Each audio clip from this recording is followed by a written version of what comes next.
Well, we are still in the Feast of Israel, which is okay because we've skipped one. I've left this one for the end for a couple of reasons, but we're looking at all of them. And next week, if you come back next week, we're going to stand back and look at all of them in a kind of a mural style and look at them from the beginning to the end. I did a crazy thing, which is very unorthodox. I decided to cover them backwards. So that's very unorthodox. The method to my madness was to hope that if we looked at them backwards, that on this calendar in 2025, we would be at the first feast in the calendar right now. And we are. Today is actually the 8th day of Nisan. And the 10th day of Nisan is when you go find your lamb, pick it out of your herd. On the 14th of Nisan, you go and you sacrifice it on Pesach, on Passover. And then for the next 7 days, you're at the Feast of Unleavened Bread. So that's where we are today. So it actually is in this month right now as you're sitting here. There's this revving up for that. So that's not bread you use. You're probably saying, Jim, I got a question. That's leavened bread. Exactly. And the whole ritual about getting rid of leaven on the Feast of Unleavened Bread is a gigantic deal. And we'll talk about that today. That's the wrong kind of bread. This is the right kind of bread right here. So that's called matzah. I grew up in a Jewish neighborhood, and this time of year you'd see matzah all the time. And so it's unleavened bread. That is, there's no yeast to make it. And there's a historical reason behind that, and there's a gigantic spiritual reason behind it. So we're going to put all that together today. Modern celebration of Passover, just the word Passover, usually conflates Pesach, Passover, the sacrifice, and the unleavened bread period. It's largely, those are looked as like one thing. And even in the midst of those two things is what we looked at before, is the Feast of First Fruits. And that's deliberately in the middle of all that. So they're kind of tied together as a group.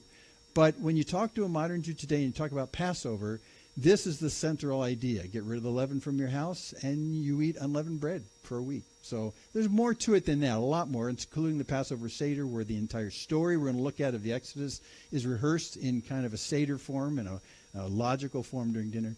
But this is really the king of all this. So here's where we are. This is our very complicated calendar. Tired of seeing this yet? Well, we'll put it to bed next week. But there's the calendar. There's the Jewish lunar calendar starting from Nisan at the top. And like I said, last Sunday was the first of Nisan, was the first day of that calendar year right there. So there's the 12 months. They don't quite meet at the end because 12 lunar months is not 365 days. It's 354 days. So you have an 11-day gap, but you still do the next month. The problem with that is then every year your calendar is off by 11 days, and then the next year, if you don't correct it, it's off by 22 days, and if you don't correct it again, it's off by 33 days.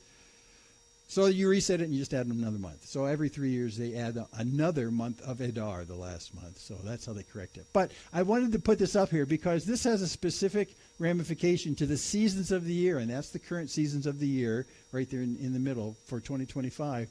And you can see that in Nisan, you're actually at the very beginning of the spring, and right now we are at the beginning of spring. So, hey, woo, that's cool. We did it right. So last time we were way up there and we looked at Pesach, we looked at Passover, and we need to zoom up on this month because this is a little too hard to figure out. It's got kind of crammed at the top of my picture. So here's the blown up version. Oh, my goodness. So we did this particular week right here.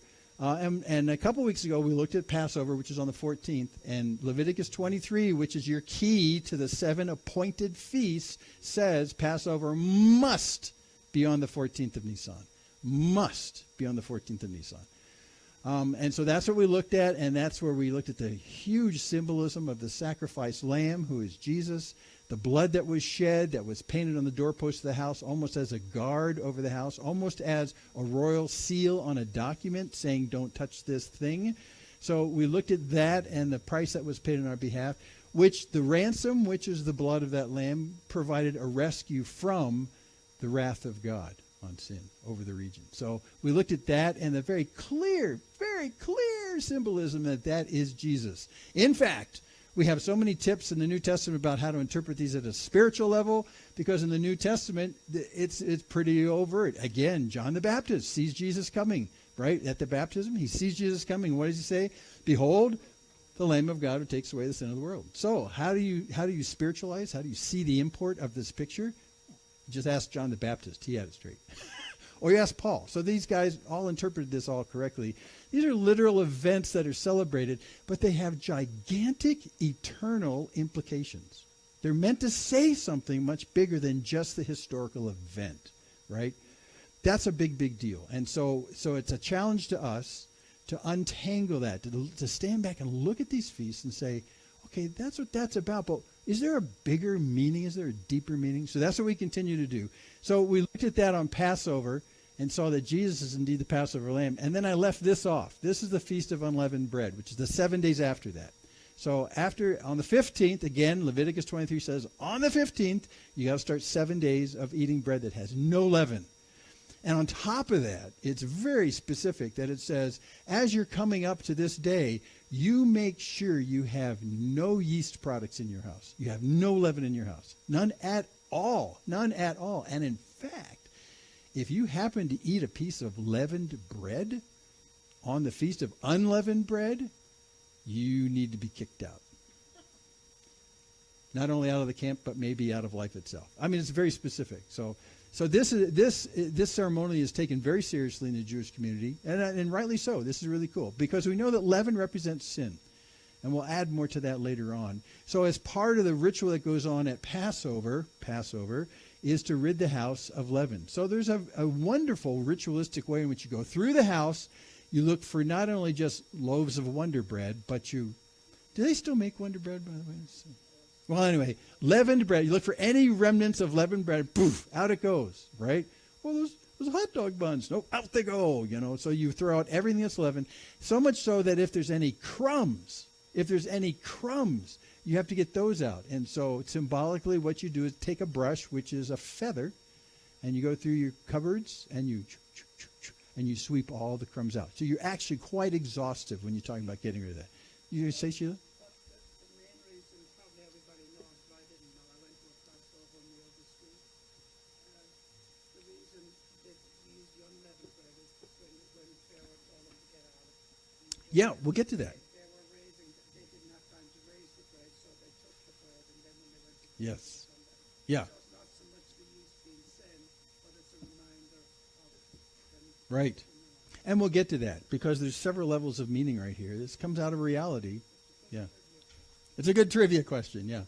Yeah. And like you're saying, you attended a Passover Seder this week. Seder just means an order of service at a dinner. It's a dinner service order. And it's deliberately constructed to remember the Exodus event. Mostly what's in Exodus 12 and 13. So we'll look at that some.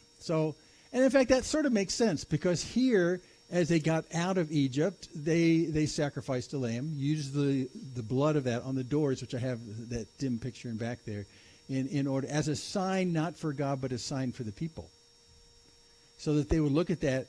It looks like a guard to their house, and they would look at it and say, God has passed over his wrath on our house because of the blood of the lamb.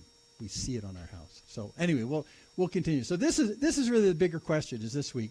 I included a little sheave right here because the Feast of First Fruits has to be placed somewhere in the week of the unleavened bread. And it depends on which day in there happens to be the seventh day of the week. There's a lot. We talked about that last time. But let's look at unleavened bread today because when you talk to a modern day Jew, the unleavened bread issue is actually a very core issue on Passover, and it should be. But the question is if Jesus is the Passover lamb, then what is the unleavened bread from a spiritual perspective? I mean, that's the question we're going to try and do. So what's the eternal significance of the unleavened bread? And as Sheila brought up, there's historical context, and we'll look at that too. But the historical context is step number one in understanding this. The spiritual, the eternal significance is step number two. So let's take a look. If you go to Leviticus 23, which is our proof text for all of these feasts, Leviticus 23:6. This is the second appointed feast that's mentioned. The first one is Pesach, is Passover, which we talked about before. So verse 6, it says, so on the 15th day of the same month, that's Nisan, that's the first month, 15th day, not the 14th, not the 16th, 15th day is the Feast of Unleavened Bread to the Lord. For 7 days you shall eat unleavened bread. Now let's push that up. And on the first day of those 7 days, you shall have a holy convocation. You shall not do any ordinary work, but you shall present a food offering to the Lord for 7 days, and then on the seventh day is another holy convocation. You shall not do any ordinary work. So in that 7-day window, the first and last ones have a very special designation, being Sabbath-like, and rabbis will argue that it is a real Sabbath. Other rabbis will say, well, it's not really a true Sabbath. Yeah. But it's similar in the fact that they're holy, which means they're set apart in those 7 days. You do something set apart in the first and last day to start and end it. And these holy days, which is how we get the word holiday. Okay, we're connecting things today. On that holy day, it's set apart, the first and last ones. And in between there, all you eat is unleavened bread. Unleavened bread. Unleavened bread. Matzah, matzah, matzah, matzah. You can have matzah balls. I had that during Passover. Anything made out of matzah. That's right. But no leavened bread. No leavened bread. No leavened bread. Okay, so here's the historical context you're talking about. If you go to Exodus 12, and if you remember the 10 plagues that God used to convince Pharaoh that he needs to let his people go, because these people that you have as slaves, if you had for slaves for 4 centuries, they're actually my firstborn. God says, they're my firstborn. You need to let them go. If you do not let them go, then I'll take your firstborn. That's literally what God says through Moses to Pharaoh. And so this has just happened in this part of the narrative we're going to look at. They have lost their firstborn. So the 10th plague, the death of the firstborn, and they're just shocked. I mean, they've gone through frogs and blood in the Nile. I mean, they've gone through all these 10 plagues. But look, when you lose your firstborn in your family, including Pharaoh's firstborn and including the lowest slave's firstborn, that shocks you. So here's the reaction. After the deaths of the firstborn in Exodus 12, the Egyptians were urgent with the people to send them out of the land in haste. I like that. They were urgent. I don't know if that's a great translation, but they were saying, get out! Just get out! Go! Because we're all going to be dead if you don't leave. It feels like to them it's starting with the firstborn. It's probably just going to tick right through our families. And then, yeah. So they were extremely insistent that they had to go, and they had to go now after all the firstborn died. Now. Like go urgently, like now. Don't waste any time. And so, verse 34, so the people took their dough before it was leavened, their kneading bowls being bound up in their cloaks on their shoulders. So they had the dough. They had the gooey, sticky dough, and they hadn't kneaded their yeast into it. So all they had was this dough that had not risen. So in the urgency, there was no time to knead the other yeast into it. So they had basically unleavened bread, okay, before it was leavened. If you go to verse 37, then they leave. The people of Israel journeyed from Ramesses to Succoth. Actually, that's Sukkoth, which sounds very similar to Sukkot, which is the Feast of Tabernacles, which you've seen before. So Sukkoth was named as the place that they first tented. So they went from Ramesses, which is the name of a pharaoh, to the tenting place. That's what Sukkoth is. So they went from Ramesses to Sukkoth, about 600,000 men on foot besides women and children. And if an average family is 4, we're talking about 4 times that many people. We're talking 2.4 million people. So it would be huge. It would be huge. Okay, so there's a lot of them out there on the road, and they're in Sukkot. So they've made it out into the desert in 37, and then if I skip a verse, go to 39, and he explains more about the unleavened bread. They baked unleavened cakes of the dough that they had brought out of Egypt, for, it wasn't leavened, because they were thrust out of Egypt. I like that word. That's better than urgent. They were thrust out of Egypt and could not wait. And then look at this. Nor had they prepared any provisions for themselves. You ever gone on a long trip and not prepared any provisions? That's silly. That's crazy. But it was so abrupt. It was so urgent. They were thrust out. Not only could they not let the dough that they'd already made rise, they didn't have a chance to actually knead into it the leaven, but they didn't have anything else either. They didn't collect anything. Now, on the good side, it turns out that Pharaoh said to them, you can leave and you can take all your flocks as well. So in a sense, they had some meat on the hoof, as they say, but still, it was a difficult situation. They hadn't made any provisions for themselves. Now, this is a tremendous faith problem. because they actually walked into the desert and they hadn't prepared anything with them. That's a big deal. We stop at this part of the narrative and you ask yourselves, why in the world would they do this? Why in the world would they venture out into the desert without any provisions, without providing any provisions? Why didn't they just say to the Egyptians, "Whoa, cool your jets, guys. We need to get our water together. We need to get some food together, and we got a lot of prep we got to do because after all, we've been living here for 4 centuries in Egypt, and it's going to take us some time to kind of figure out how to take enough with us so we live." But they didn't. They just go. They just go. I mean, the whole events happened that fast that the Egyptians were just urgent that they get out of town. Now, I'd like to say that the answer to the question about why they would do this is because they had enough faith to say to themselves, well, if God can change Pharaoh's heart, he can take care of us in the desert. I'd like to say that, but I can't say that straight up because the history coming up just after these events doesn't really support that was where their heart was at. It gets bad, and we're going to see that in a second. So I'd like to say that. I'd like to say that very nobly they left Egypt and said, thank you, God, for getting us away from Pharaoh, and now, God, lead us to our next destination, the land of promise, which you've promised to our fathers, and on the way you will feed us, and there won't be any problems with water or food. But that didn't happen. Still, they're out in the middle of nowhere. Well, they do have this, but they ate that until they had none of it. And then this happened. They came to God in their terror, which I can identify with in Exodus 16. Would that we had died by the hand of the Lord in the land of Egypt, when we sat by the meat pots and ate bread to the full, for you've brought us out into this wilderness to kill this whole assembly with hunger. Now, come on, you would have said that too. Don't act so uppity. You've done exactly, when the only thing you brought to eat with you like that was the unleavened bread, and when all this runs out, you go, we're going to die out here in the desert. You would say that. Because God's the one that got us here, right? He's the one that convinced Pharaoh to kick us out, and literally they did, thrust them out. God's the one who did that, and now you brought us out in this desert for us to die out here. We might as well have gone back to Egypt. At least we had meat pots and we had bread to the full, and if we're going to die, let's die with our mouths full. That's what they're saying. At least let us die with our mouths full. It's an interesting picture because we look at the captivity in Egypt as being a symbol of our captivity to sin and our captivity to the world and the world of sin. And there are comforts in the world of sin that we go, well, at least it's warm here in the wintertime, and at least I got pots of meat or something. But I mean, the world that we live in and the sin that's part of it that we're here, and the sin itself that keeps us captive. There's something our hearts are hooked into in this place.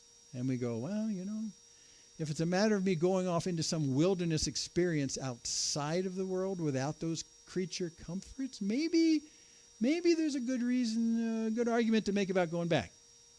But of course, those of us who understand sin more deeply after we've come to Jesus know that sin itself is corrosive to your life. You may have meat pots, but you don't have life. And so there's many other factors that go with that. Sacrifice of the world, the lust of the flesh, the lust of the eyes, the boastful pride of life. I mean, this place is attractive for a particular reason that Satan makes it attractive to hold us here because of this comfort. So they're going through that same thing in Egypt, Okay, maybe we were slaves, but we had pots of meat and we had bread. So is the trade-off about being enslaved to sin worth throwing away salvation? So that's really what they're talking about right here. This is exactly the same thing we do. And the question really comes down to, what do you define as life? Is life just merely the creature comforts of food and that? I mean, is that the sum total of what makes life life? If you're eating well but you're in slavery, do you have life? Right? Jesus says if you sin, you're a slave to sin. Is it better? Do you find life when you're enslaved to sin deliberately, but you have creature comforts? See that? So that's the give and take. It depends on where life comes from, and that's where we're going to go to as we go on here, because then the trade-off makes more sense. But this is what they said. You might as well have let us stay in Egypt and let us die there rather than kill us out here. We can die anywhere, but why are we dying out here? I get it. That's the problem. But then immediately after that, the Lord says to Moses, immediately after that, groaning, they say this. God says, behold, I'm about to rain bread from heaven for you. And the people will go out and gather a day's portion every day, that I may test them whether they'll walk in my law or not. And you know the name of that stuff was manna, right? So after the groaning and go back to Egypt, and God says, okay, I'm going to actually rain bread on you. So I'll provide for you. I'll provide for you. So that's why I say I don't think it was noble for them in faith to leave Egypt saying God will provide for us, because this was a surprise to them. This was a surprise after the groaning. By the way, Israel did a lot of groaning in the wilderness. A lot of groaning. And you would have too. What it comes down to is what Paul himself has distinguished as walking by faith versus walking by sight. Walking by faith is dependence on God. So that's really going to be the theme of what goes on here. Behold, I'm about to rain bread from heaven on you, and the people go out, gather day's portion every day. Now, this last phrase is what I want us to think about. That I may test them, whether they'll walk in my law or not. Well, what was God testing? I mean, isn't it just enough for them to wake up tomorrow morning? And God says, just go out there and pluck that stuff up, gather as much as you can eat. I mean, really gather as much as you can eat. Fill your bellies. I mean, go for it. Go big time. Second and third portions, go for it. But you can't keep any over to the next day, because if you do, it'll rot overnight. And it'll come back again tomorrow morning, right? With the exception of just before the Sabbath, and there'd be 2 days worth there. So what is the testing? Faith and obedience. Yeah. And in what? Because see, the issue is if you leave on a long trip and you haven't made provisions on the trip, right? You immediately wake up not too long into the trip saying, oh no, we have nothing. And we're out here in the middle of nowhere. And what are we supposed to do? But if you leave deliberately and say, I'm going to go out and I'm going to depend on God to provide for me, then the test is, if God has said, don't freak out, I will provide for you every day, then the test is, do you really believe that when at the end of today you have no food in your cupboard? Are you really are you willing to say that, but that's okay, I'll trust God will do it tomorrow? I mean, that's really the test. And this will come back many times here. Because when I first read this story, I thought, I don't think I'd have this wouldn't be a test for me. If I'm hungry and God rains bread, I'm good. I don't need any faith. But that's not really true. We end up, when we look in the future, we always determine our security in the future based on what we have in our cupboards, or what we have in our bank account, or how much gas we have in our tank. And that the amount of that stuff on hand is what gives us our security. God's saying that is not your security. Your security is what I promised to you. Right? Remember that guy who had that great harvest that Jesus talked about in that parable? So much harvest that he has to build barns, right? He's just packing that stuff in. You're going, yeah, baby, we got enough food. We can just sit back and do nothing now because we got lots of food on hand. There's security because I have food on hand. I don't have to worry about that. And then God says, well, never mind, we're going to take your life tonight. How good did that work out for you?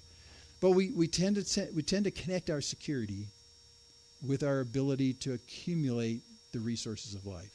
That's how we figure out our security. In this particular case, God is saying your security and your source of life has nothing to do with what you've accumulated, because you can't accumulate overnight this food. It depends on whether you're willing to trust what I say is true tomorrow. And that actually is the source of life. And we're going to talk more about that as we go on, because that's what he's trying to say.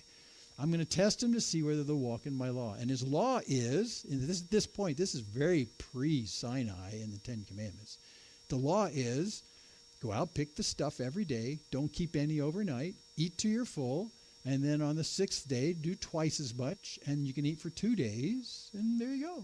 That's the law. That's pretty simple. But they didn't do it. And you wouldn't have either. Yeah, Michael. It looks like a promise there.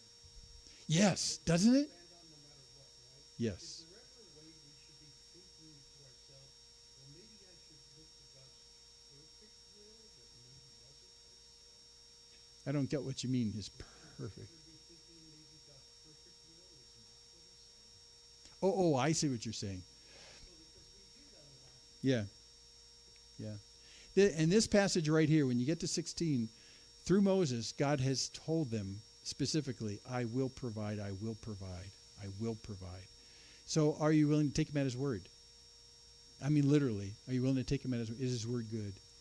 And so it's a faith issue. Is that what you're getting at? I'm not sure. I've really got... We can interject that, well, maybe it's not a perfect will, but his promises in his law.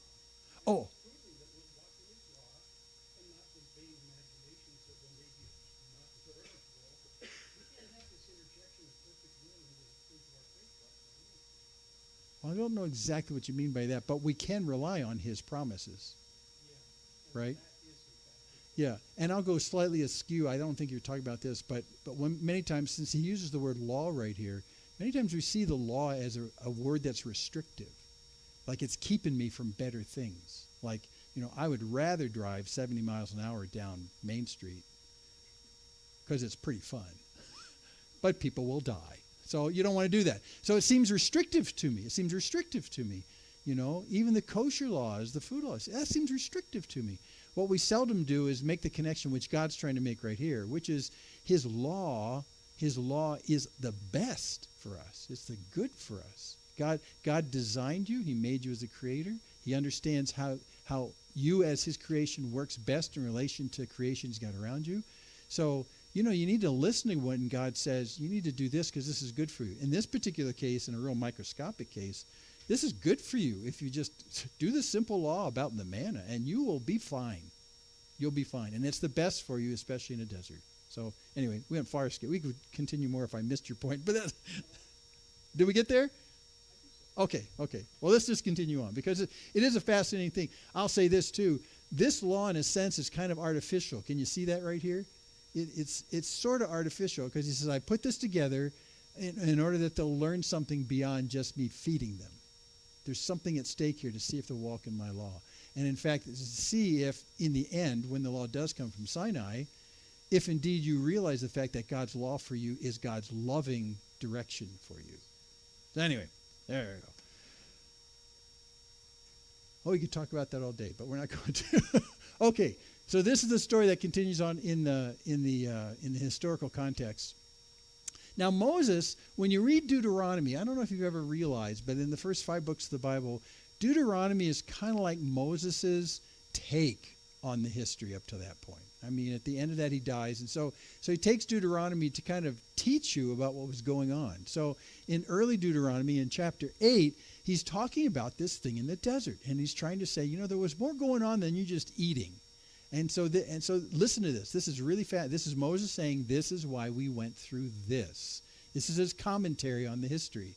He says in verse 3 of chapter 8, God humbled you and let you hunger and fed you with manna, which you didn't know, nor did your fathers know. I mean, this was a brand new experience.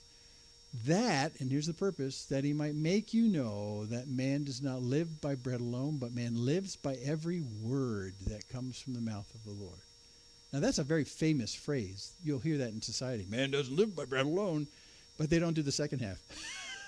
Well, what does he live by? By every word that comes from the mouth of the Lord. Well, was God good to his word, promising to provide for them? Yes. And that's what he was trying to get. And Moses is saying, hey, people, listen, it wasn't just about us being hungry.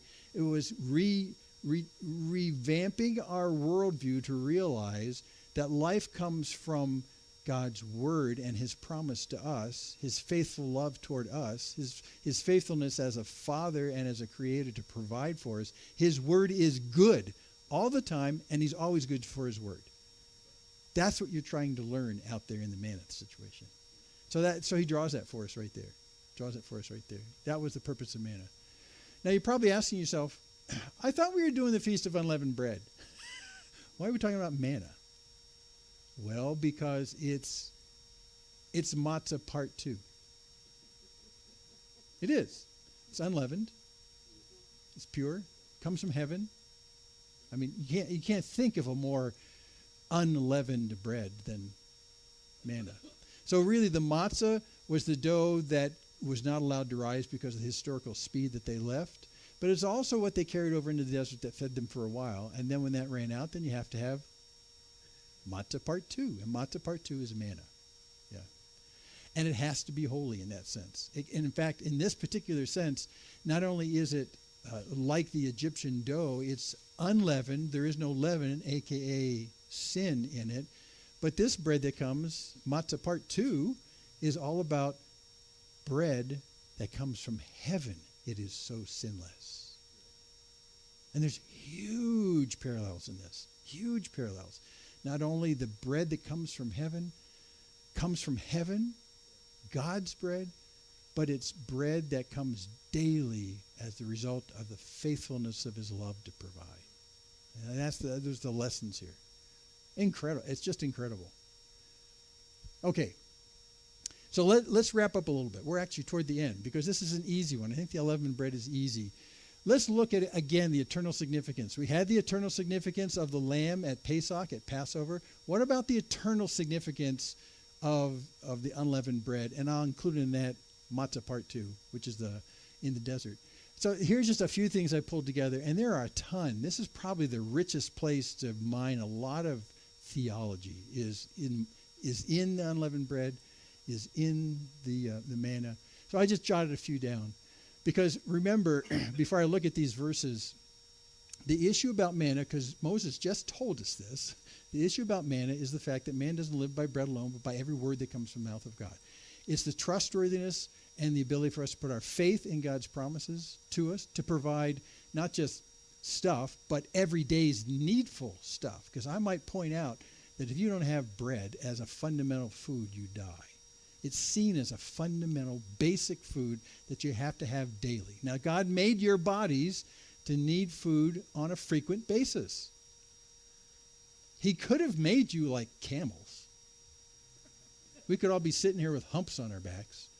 And we're here at Potluck today, and we're saying, well, I don't really need to eat today because I got a month of food in my hump. So, I'll just pass today. So you guys have a great time. But then if you're at your time of the month that you need to fill up your hump, then you'd come in here at Potluck and you'd eat the entire thing by yourself. So we could be like animals God has created that don't need the frequency of eating that we do. But God has made us deliberately with a need, a frequency of need of daily food. Why? So that we'll be challenged to go to him on a daily basis in the frequency of faithfulness, relying on God's word to provide for us. Because Jesus says, at the beginning of the Sermon on the Mount, he says, you guys are all worried about so many issues about life, what I'm going to wear, what I'm going to eat, and all those kinds of stuff. Those are valid things. Those are valid things because there are needs. God made us with those needs. However, he says, you're focused too much on that. You need to focus on something else, right? Seek first his kingdom and his righteousness, and all that stuff will be provided. God's got that. He's faithful. So even for us in our day right now, the deal is, are you willing to put your daily needs in his hands and rely on him providing for you? And so these all have themes of that. So first, the trust in God, Matthew 6:11. This is such a big deal. It's in the prayer that Jesus says, pray like this. Now, I always found that kind of odd when I first read this as an adolescent. I'm thinking, I don't think I need to include this in my prayer because my mom's got this fridge in the garage. And when I feel like foraging, which all adolescents do, I would just go out to the fridge in the garage and, you'd open it up and like, wow, and you just go for it, right? So why would I need to ask God for my daily bread when the garage fridge is full? Now, you're laughing, but you still do this, right? Why should I put that as part of my prayers? And many times you think, well, it's a historical artifact. Back during the first century, they didn't have garage fridges that were full of food. It was a daily task to find food, which it was. It really, really was. But that's really not the issue. If man does not live by bread alone, but by every word that comes from the mouth of God, then what he's saying right here is you need to re-up your dependence on God's loving promise to provide for you every single day, because he will. He will. The garage fridge is not part of that equation. It's not. So give us this day our daily bread.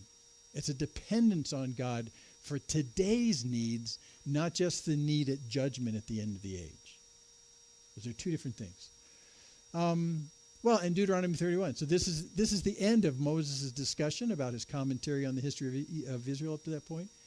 You know, he says as they're going into the promised land, it's the Lord your God who goes with you. He won't leave you. He won't forsake you. And again, we're back to the idea that can I trust God even for tomorrow's needs? Or Moses is saying to Joshua and all of them, can we trust God for our needs as we go into this scary place of the promised land that's still got Canaanites and Jebusites in it? Can we trust God for our next needs as well? And Moses is saying, oh yeah, you can. You can trust him for all that. The Lord your God goes with you. But in this case, on a daily basis, not just in the big events of your life. Daily basis, and daily needs to come up. Now, what about his promises? Are his promises good? If he promises to provide for you, are they good? Well, Numbers 23, he says, look, God's not like a man. God's not a man that he should lie, or a son of man that he should change his mind. Has he said and will he not do it, or has he spoken and will he not fulfill it? So again, if you look at the daily bread issue as an issue of faith and trust in God's promises for your needs tomorrow, he's good to his promises. That's all that's saying right there. For the small, daily needs. For the big, the gigantic changes in life. He's good for all of those. He's not like a man where he changes his mind. He says, oh yeah, I'll put food on your table tomorrow. And then he doesn't. He goes, April Fools. He doesn't do that. And then the fact that there's this growing sense that in a way the bread is kind of like the word. That's what he's trying to say. You don't live by bread, you live by the words of God, the promises of God. So I segued a little bit into the fact that this bread, this word gives life. And in John 6, Jesus gives us the whole connection on what the bread is, symbolically and realistically for internal. The bread of God is he who comes down from heaven and gives life to the world. Okay, now stop for a second. This ties up so many loose ends right here. Remember the manna comes down from heaven? Ooh, divine food. Ooh, pure and precious and holy. Ooh, and then you pick it. That comes down out of heaven. And he's saying in contrast that really reflects him. The bread of God is he who comes down from heaven and gives life to the world like bread, manna in the wilderness gave life to the Israelites. So he's right here. And, I'll encourage you. I'm going to take 3 snippets out of John 6, but you got to read all of John 6 because Jesus takes the entire unleavened bread and manna issue and he ties it together for you so you don't have to guess anymore. Jesus is this bread. Just like the bread that came out of heaven from God to feed our essential needs. To feed our essential needs is Jesus himself. Wow. A couple verses later, I'm the bread of life. Whoever comes to me shall not hunger. Whoever believes in me shall never thirst. You mean, Jesus, if I kind of join up on your Jesus team, if I accept you as my Savior, are you saying I'm never going to get hungry anymore? Because I get hungry every morning. I get hungry at the end of every day. I mean, I don't get what you're saying. No, he would say. We're not talking about that kind of hunger, although I'll cover that too, because if you seek first my kingdom, my righteousness, I'll take care of all that stuff. But the issue is another kind of hunger. Does your person hunger for something more than food? Yes. And those things that you hunger for, where is the bread that will fill the hunger of those things? And Jesus is saying, once you have me, those appetites will be filled in me, and you'll wake up tomorrow and have no appetite for anything outside of me anymore. So that's what he's talking about. We have more appetites and we have more needs on a daily basis than just the food. In fact, I think by the created biological order that God put that together with, both our daily neediness and this bread that comes, I think he's trying to give us a clue that unseen inside of us, we have a daily need that needs to be met by him. And we need to rely on him. And the bread, even though it's real right now, is itself a metaphor of a greater reality about your soul, your spirit, that needs something on a daily basis that you're created to hunger after. And Jesus says, once you eat me, once you eat my bread, that hunger will stop. Now, it's a fascinating metaphor. You could spend hours just thinking about this, and I challenge you to do that. But as I look out over, in my experience, people who are not believers, who spend their entire lifetimes trying to satiate appetites and substitute bad bread, rotting food. And at first it tastes kind of right. It feels like it's fitting the appetite need. But then after the end, you find out that nutritionally, from a soulish level, that's not going to fill it. And you see this like all the time. You see people pursue these things all the time. It's rampant around us because we all understand that we have appetites and needs that are daily and frequent that are outside of just the need for bread. There's something else I need. And so we fill things up in a different kind of way rather than allowing God to be the one who fulfills that need. We try other things. And that whole process of taking that legitimate need and filling it with something that is not Jesus is called idolatry, where you take other stuff, try and fit the need. So Blaise Pascal, my favorite mathematician, said that inside of us is a God-shaped vacuum. There's a needy place. It's a vacuum inside of us. But it's God-shaped. And you can try and stick everything else in it you want, but it won't fill it. This is a mathematician talking. I like that. Not a philosopher, not a sociologist. A man who understands that we all do have, if you're really honest, we have these needs that are intended to be filled by nothing but God himself. And that's what Jesus is saying right here. You'll never hunger again when I'm the one that satisfies that need. You could go so many places. You look at a lot of dysfunction in culture, and it all comes down to this very thing. So much so, Luis Palau, who was a very famous evangelist years ago, came out of South America, and he did North American campaigns just like Billy Graham used to. Big stadiums, lots of people come and stuff like that. And before he would do these campaigns, he would do something interesting. And he did this in Spokane when he came to Spokane when we lived up there. He would actually go on a television show and do a live call-in television show for about half an hour. This is like a day or two, or sometimes a week before the actual campaigns. And on set is just a little table and a telephone and a chair, and there's Luis Palau sitting there waiting for people to call in. And so live, people would call in, and you could hear what they'd ask for, and they'd start going down a list of their woes, legitimate, really heavy problems. And I remember one in specific where this guy was talking about drug addiction, and he was saying, "Boy, I really I don't know what I was thinking when I got into drugs, but now it's got me, and I don't know how to get out of this. And so I'm calling you tonight. You're my last hope, and so I don't know what to do. And so I'm waiting. I'm going to learn what Luis Palau says.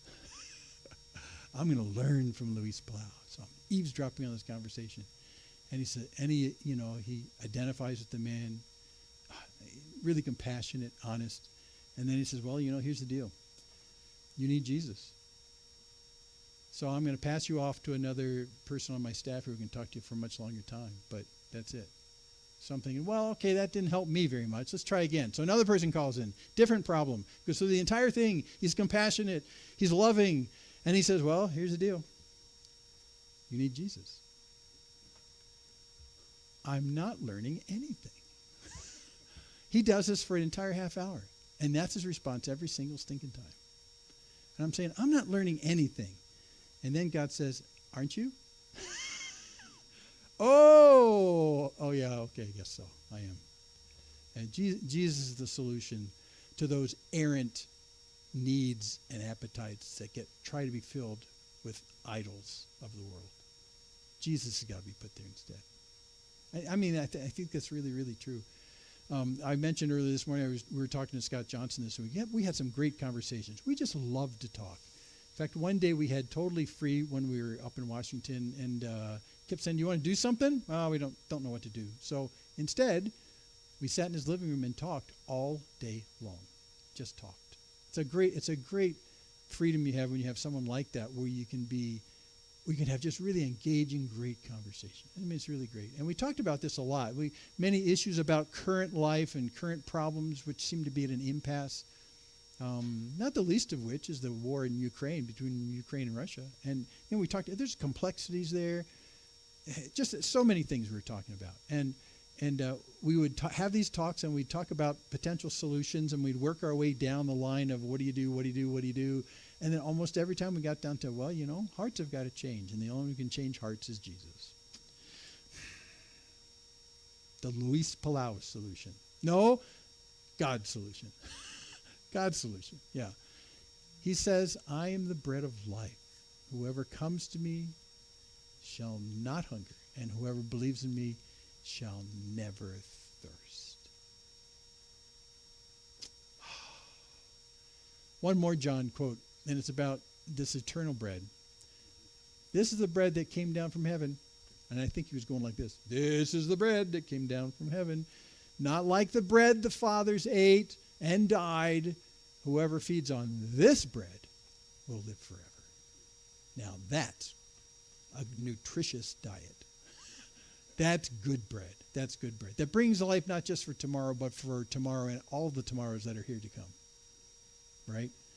So he's deliberately making this connection with the bread that kept them alive in the wilderness. Now that's an important thing here, because they had a bread problem getting from where they were to where they were going, and at the time they didn't even know it was going to take longer than 2 or 3 weeks. They didn't know it was going to be 40 stinking years, but God was faithful and provided for them. So there is some connection, there is some metaphor in this as well. That as we leave the captivity of sin, as we leave the captivity of Egypt and venture out into what is indeed a wasteland, that God still provides us in the midst of this wasteland. And God will provide for us faithfully all the way through to the end, when we get to the permanent end. And Jesus is the one that feeds us in between with who he is and by his word. And then one last one. The Word became flesh and dwelt among us. And we know that from the beginning of John.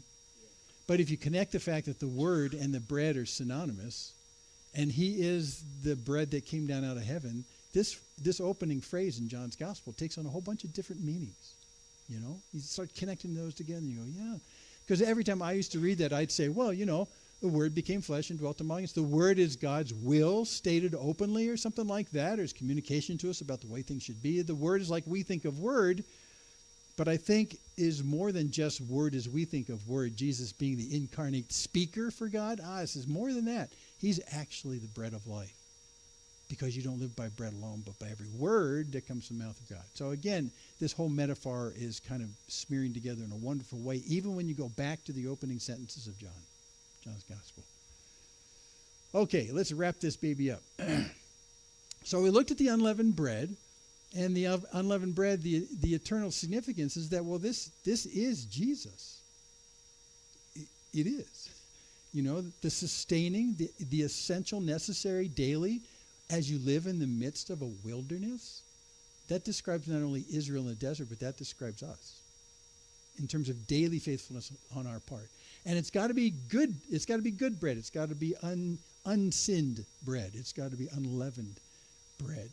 But in a real sense, the eternal significance of this, even though this is Jesus, is the fact that this is also life embodied. It is. And if you live in a place where food is scarce, having bread every day is life. I remember a friend of mine used to do mission trips to Thailand, and on one of the subsequent ones where he came back from Thailand, I asked him, I said, so how's things going? He had actually started up some orphanages that were self-funded through industries that he created with them, and it was a rocky start, but these orphanages really depended on what they could produce. One of them grew mushrooms under the house and sold them to restaurants, high-end restaurants. They did pretty good. So I asked him on one of his return trips, so how's that going? How are they surviving? How's it going? And he said one of the middle leaders in that orphanage said one sentence to him when he first saw him, and they said, "We have rice. We have rice." So when you're in a desperate situation, we have bread. And bread is Jesus, The Word is Jesus. The Word is bread. We have life. So this bread right here really is a great symbol of the pure, unleavened, the pure food from God that he gives you to provide for you for life day after day after day, that takes you from here to there based on your trusting in his faithfulness to provide it. That's a mouthful all right there. So that's unleavened bread is life. But now when you go back to what we were talking about on Pesach, on Passover, well, wasn't that the same thing? I mean, we talked about the ransom that comes from the lamb, the blood that provides for our protection from the wrath of God, the rescue that happens because we get out because of that. Isn't that life too? And we said, yes, it is, because it says literally in the Old Testament, the life is in the blood. Right?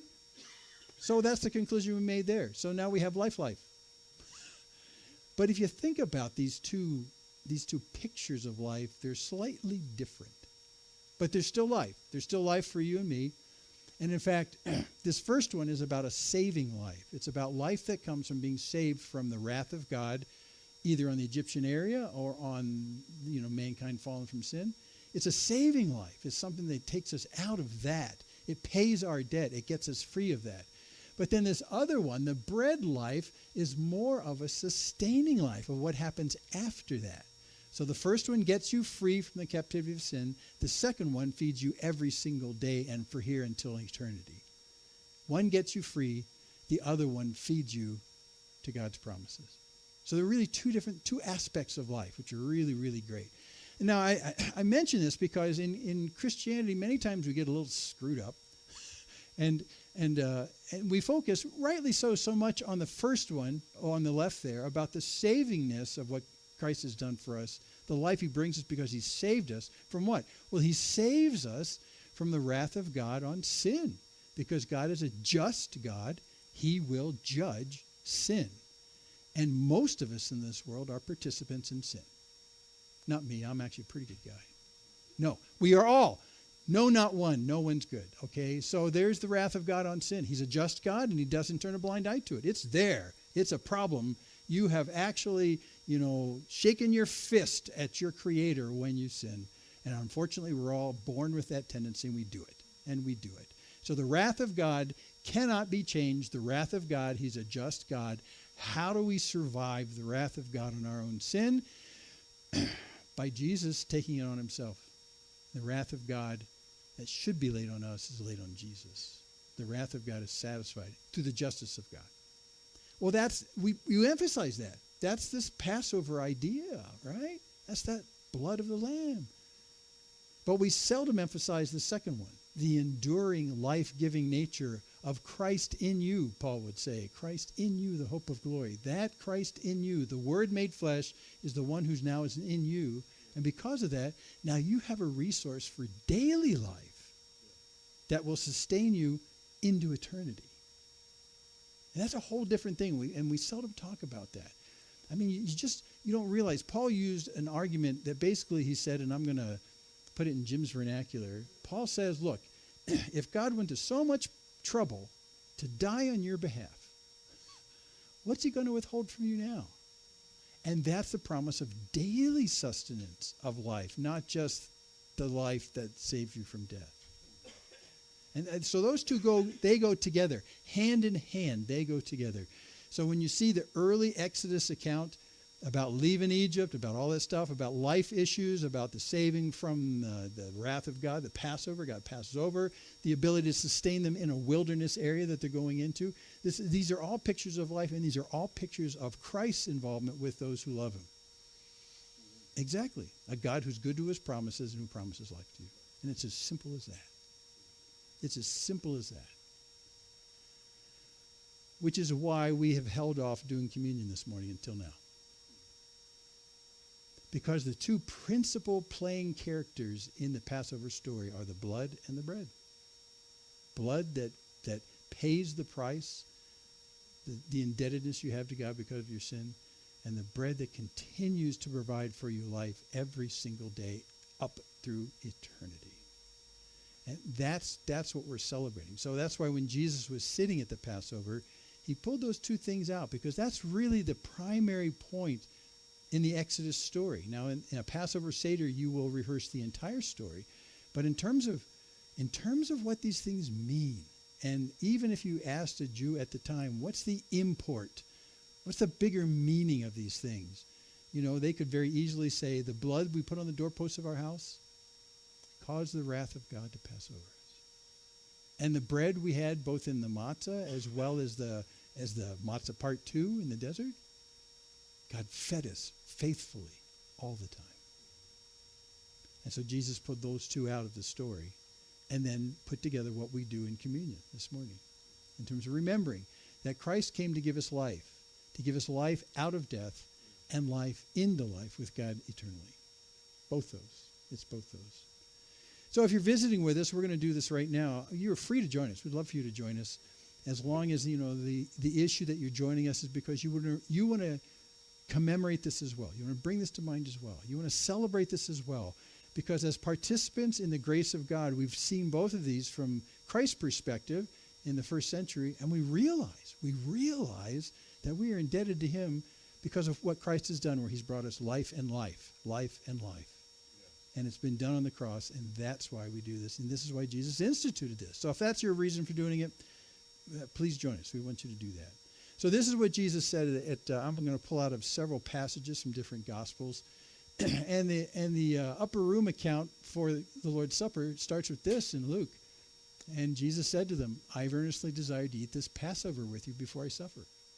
The Lord's Supper is an integral part of the Passover story, which now you are all experts in. Right? The release from death, the release from that judgment, the wrath of God that was paid for at a great price, a perfect lamb in the case of Israel, the perfect lamb who's Jesus himself, at a great cost. That has been purchased for us by his blood. And that blood has absorbed the wrath of God on our behalf. So he says, I want to have this Passover with you before I suffer. Now, interestingly, Jesus couldn't make the connections we're making today with the apostles in the upper room because he hadn't died yet. It was something that they had to connect later on. They had to put two and two together and go, wait a second, wait, didn't John the Baptist say, the Lamb of God takes away the sin of the world? Yeah, I heard he'd said that once. Well, then we just saw Jesus die and resurrected. Is there something going on here we're missing? Oh, we're missing something big. I think those conversations happened with the apostles after the fact. So even as you read this account right here in Luke 22 where Jesus is saying this, he's laying a foundation for them to come to an understanding that probably will still be days coming. I firmly believe that on that third day when the Emmaus guys were walking back home and they were really bummed out because one of them said, we thought this was the one. We thought Jesus was the guy. I don't know. And they're dejected and they're walking back to Emmaus. Take them about 2 hours to walk to Emmaus, and then they're joined by Jesus, who's kind of not recognizable. And it says that in the passage that as they walked, as they related their disappointment because they really thought Jesus was the one, then Jesus started to encourage them by pointing himself out in the Old Testament. And it says, from Moses and the writings. What's Moses? This is Moses, the Exodus. So did he actually point out who he was in a larger sense relative to the Lamb of God and the Exodus story and the bread that nourishes in the wilderness? Did he? Well, we don't know because no one had a tape recorder while they were having that conversation. But I think he did. Because as I think back, when he talks about from Moses, that refers to the first 5 books of the Bible. Genesis, Exodus, Leviticus, Numbers, Deuteronomy. I think he pointed himself out in that story. Said, that was me. That was me. That was me. Get it yet? And they didn't. They got all the way home after the 2-hour walk. They get in the house. He convinces Jesus, they convince him to stay and say, well, it's getting dark outside. Why don't you stay here tonight? We'll have a little dinner. He goes, well, okay, I was meaning to go on. He says that, but he goes in and he sits down with them. And of course, you remember the story as they sit down at the table and Jesus takes the bread and he breaks it. They went, oh, it's him. And he disappears, and they run back the 2 hours back to tell the apostles he's alive. So this story in Exodus, this story through the Passover, this story of the daily bread that feeds, these are not are not cloaked symbols of Jesus. These are well-known, easy to interpret symbols of who Jesus is. Once the Jews have the blindness taken off their eyes by God, I believe that one day they'll wake up and go, wait, we missed it. But now we see it. So Jesus is laying that foundation right here. At the Passover meal, he's laying that foundation so they'll have gigantic ahas later on through the Holy Spirit, and they'll realize who Jesus is in that context of the gigantic story of Exodus and the Passover. In Mark's gospel, it says, as they were eating, he took bread, and after blessing it, broke it, and gave it to them, saying, take, this is my body. So let's do this together. There's bread on the table. There should be enough for everybody, I hope, if you want to participate. So I'll mention he took the bread and he broke it. Many times we think that means that his body was broken. Well, no, because not a bone on his body was broken. But when it says in the passage that the bread was broken, it just means that it was shared. You have a loaf. One person can't hunk on into a loaf until you break it. So it's really a wonderful symbol of the fact that this solution for life now can be given to everyone. It was a symbol of breaking it and parsing it out. So that's what he does. This is his body that is given for you. So let's do this in remembrance of him.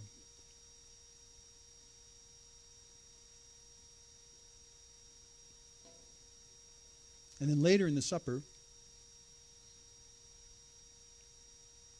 someday we'll study a contemporary Seder, because the cup that's chosen for this next cup is important in the Seder. But I'll just say this right now, because this is what we're talking about the life.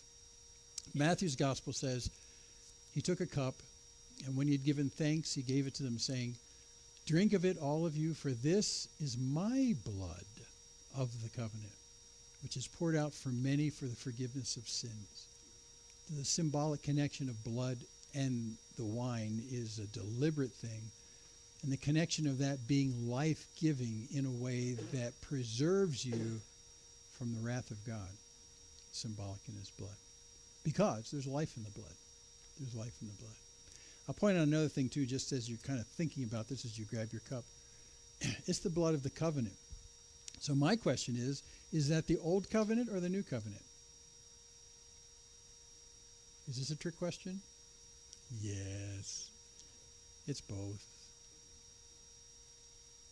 But principally in the new covenant, it's really well understood. We can see it looking back. We can see it looking back. I say both because were Jews saved by the blood of the Lamb? Well, in the Passover event, literally, yes, from that immediate judgment. But did Jews ever come to a saving faith in God because of the blood of that Lamb? And unless you made the connection that God will provide for us a way. And this lamb's blood is reminding me that God will provide something much bigger, provide for me. In fact, that was Abraham's statement about Isaac. God will provide a way. I think Jews that came to understand that at a larger level came to real faith in God, and they're saved. They understand that God is interested in them and loves them. The problem is sin.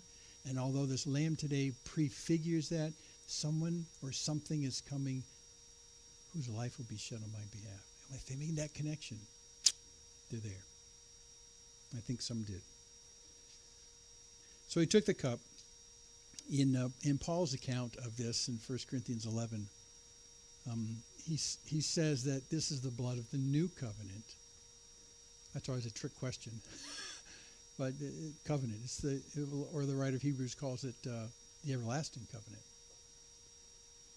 This is the new covenant. That is, how do we escape the wrath of God like they escaped the wrath of God in Egypt? How do we escape the wrath of God? The blood of the Lamb, and that Lamb is Jesus. So this is the new covenant in his blood. Let's do that together.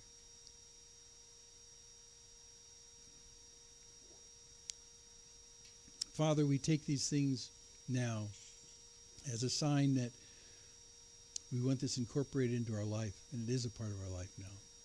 That at a point in time we've already given you our hearts, And we do that not just because we intellectually acknowledge what happened at the Exodus, but because in our souls and our spirits we accept the fact that you indeed have paid the horrendous cost on our behalf, that your wrath might pass over our house, and that we might be included in your kingdom.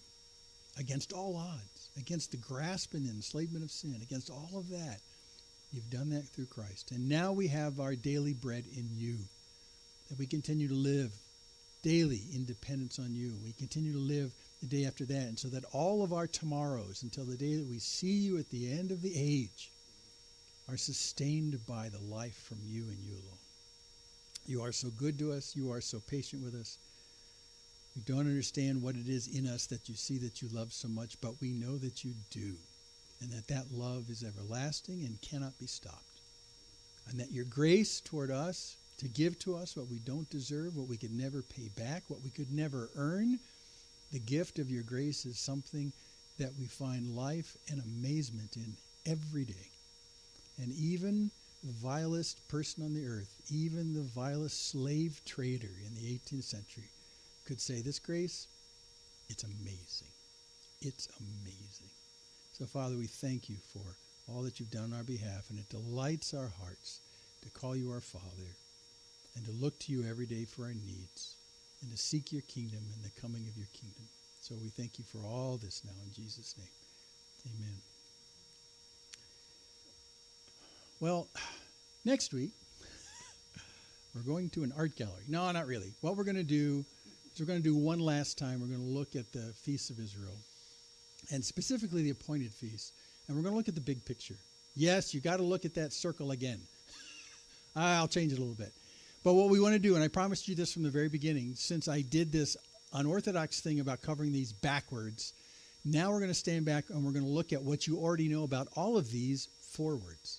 And we're going to stand back and see if the feasts, starting in the first month and ending in the seventh month, these 7 appointed feasts, we're going to see if God was trying to put a billboard in place for the nation of Israel saying, do these things and you'll understand what my plan for humanity and for you is all about.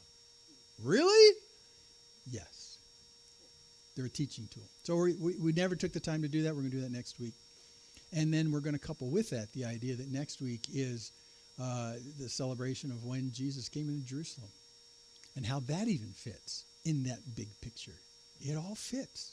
There's no loose ends anywhere. So we're going to talk about all that next week. So if you've been confused about the Feast of Israel, because we've covered them backwards and in minute pieces, next week we'll tie them all together as the gigantic Feast of Israel and the Feast of Mankind. So we'll do that next week.